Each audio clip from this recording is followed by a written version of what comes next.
Financial education is the possession of the set of skills and knowledge that allows an individual to make informed and effective decisions with all of their financial resources. It is also called financial literacy, and it's extremely important in order for you to make progress and get ahead in life. If you are looking for improvement in your personal and financial life, you might be looking for financial freedom and financial independence. It means that you want to reach a point in your life where you no longer have to depend on family, a job, or a company that you don't like for money. But there is another concept that I'd like you to understand. It is financial confidence. It is different from financial freedom.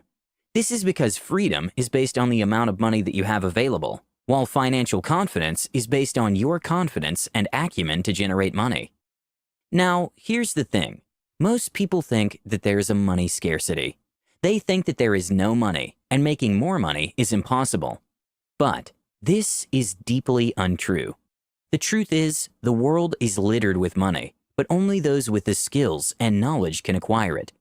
Money is like a game, and it has a bunch of rules that you just have to follow. Play according to the rules, and you will become the master of your financial life, guaranteed. In this video, I'm going to teach you the 4 most important rules of money, which are the basics of being financially free, financially confident, and financially literate. These simple rules that I will give you today will elevate your money game and take you to a whole other level you've never seen before, as long as you're hungry and dedicated. I'm going to give you all of this information for free. I don't sell books, webinars, or online courses. All the knowledge on this channel is free, so if you want to show your appreciation, click that like button and the subscribe button right now. It is actually very fascinating how all this information is becoming more and more available every day for very cheap or even for free. And everything is easily accessible with a couple of Google searches. So even if everything is at their fingertips, more than 90% of the population is still financially ignorant. Let me give you a quick example. Peter just got his monthly paycheck. After tax, he's left with $1,700.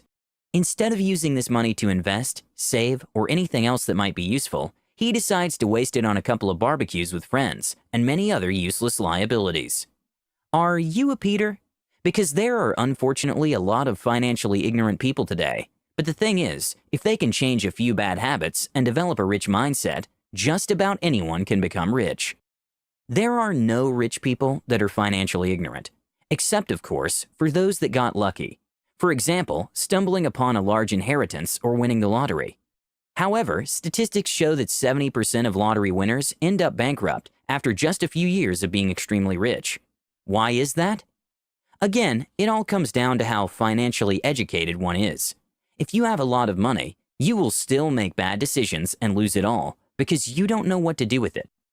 So, if you want to become rich long-term, and not just for a couple of years, you have to get financially educated. Unfortunately, this kind of education is not taught in schools, so you need to do it by yourself. So, all the information is easily accessible, and this raises the question, why don't people learn more about finance?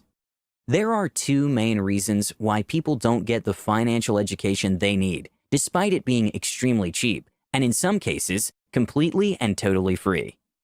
Reason number 1, conventional wisdom. Here's the truth, financial education is not conventionally okay.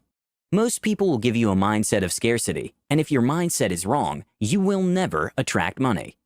For example, growing up, your parents might have been telling you, money doesn't grow on trees, and money is the root of all evil.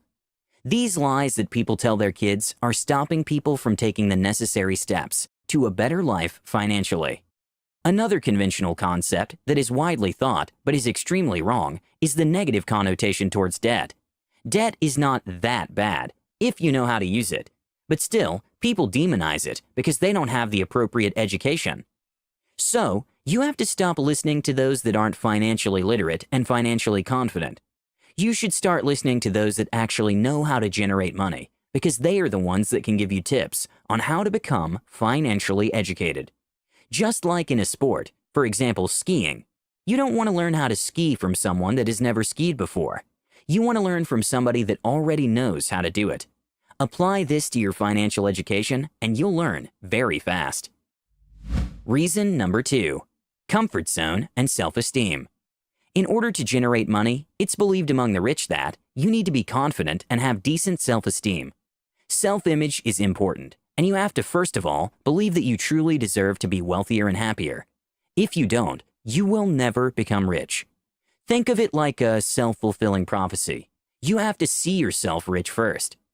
This confident, charismatic, rich image you see yourself in your mind will give you the needed confidence to continually act out of your comfort zone, which is very important.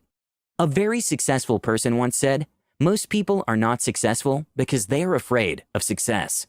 This is true. In order to become successful, you have to step out of your comfort zone and take risks. For example, if you want to start your first business, but you don't have any money, you might first of all have to take the risk of getting a loan from your bank and putting yourself in thousands of dollars in debt, which is out of a lot of people's comfort zone. Charisma and confidence are some of the key ingredients you need to become rich. If you don't have the confidence to take action, you'll never become rich. So, before actually getting into financial education, you have to first work on yourself and your mind when it comes to risk-taking and failure. Confidence will give you the strength and the courage to take risks and perform under pressure. So, now that you know all about why people don't get financially educated and the importance of it, let's get started with the 4 most important rules of being financially educated. Rule number 1. Don't invest in what you don't understand. Investing is very important, especially when you want to multiply your money. Here's the thing. You will never, ever get rich long-term by working for someone else. You have to start investing. There are many types of investments, such as stocks, bonds, real estate, and Forex, just to mention a few.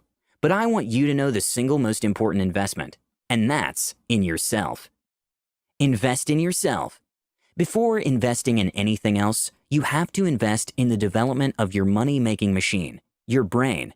Getting the knowledge necessary to operate a business, financial education included, is not optional. Your industry and your niche are going to eat you alive unless you are always updated on what's going on. Stay up to date on all information that matters to you and to your success. Invest in your business. If you buy or create a business, you will probably at one point want to expand it. If you want to do so, you need to put some money into your business in order for it to grow. It's like a car. In order to make it run, you have to put gas in it. And a business is no different. In order to keep growing, it needs to be fed money.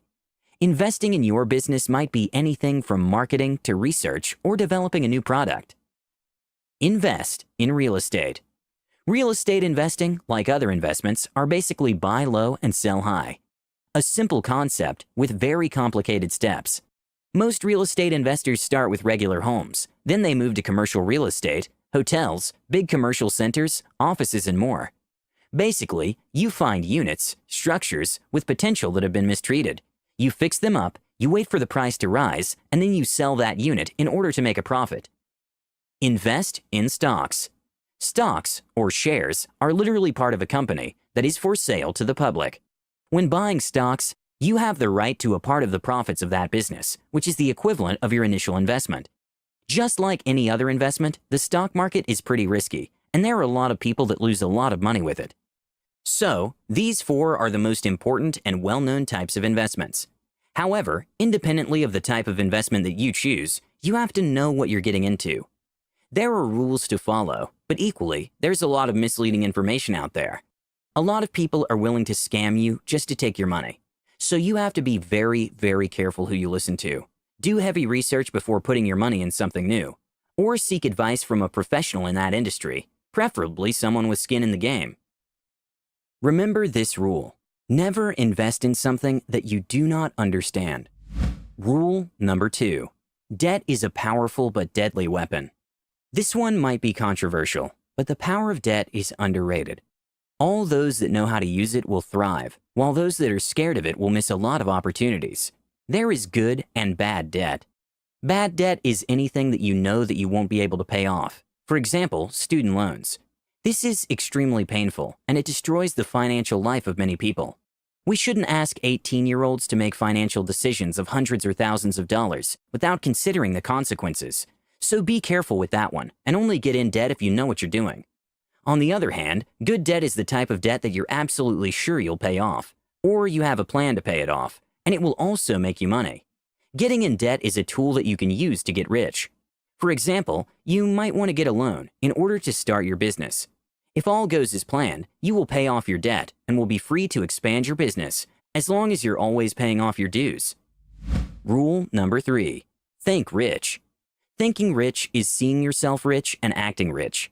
Essentially, you're playing the role of a rich person, and this might include living above your means. Living below your means is a defensive concept invented by financial gurus that to the most part is solid wisdom. I mean, we shouldn't live way beyond what we can afford, because that is how people end up in serious financial trouble. As long as you're disciplined and wise about what you're doing with your money, you have to also spend your money on things that give you confidence and make you feel good. Do you really think that depriving yourself of a couple of coffees at Starbucks will make you a millionaire? Instead of living below your means and saving a penny here and a penny there, start gaining new skills that will make you money in order to support your desired lifestyle. This single trick will have a huge impact on your mindset. You'll start seeing opportunities in places where you can make money. Rule number 4. Develop skills to acquire assets. Assets are things that put money in your pocket, while liabilities are things that take money out of your pocket. Your brain is your biggest asset, and you can develop it in order to be even more valuable. There are skills that are very demanded in the marketplace, and they all have 2 things in common.